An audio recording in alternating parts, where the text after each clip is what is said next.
দেখো বন্ধুরা, বিকেল হতে পারলো না আর আমি বসে পড়েছি এক প্যাকেট ফুচকা নিয়ে, দেখেছো? তাও ফুচকাটা সাজিয়ে নিয়েছি। এখানে রয়েছে আলু, বিট নুন, একটু চাট মশলা আর লেবু, এই দিয়ে এখন হবে ফুচকা রেডি। ফুচকা খেতে আমার তো খুব ভালো লাগে, আর কার কার ভালো লাগে বলো? আজকে না টক জল নেই জানো, তাই এই দিয়েই খেতে হবে আমাকে, কি আর করা যাবে। যেহেতু বাড়িতে তো ওই জন্য আর টক জলটা বানানো হয়নি।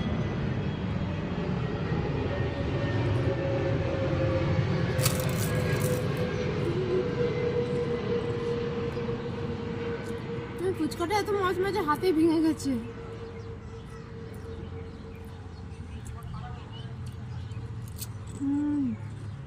দারুণ খেতে, এইভাবে কখনো খেয়ে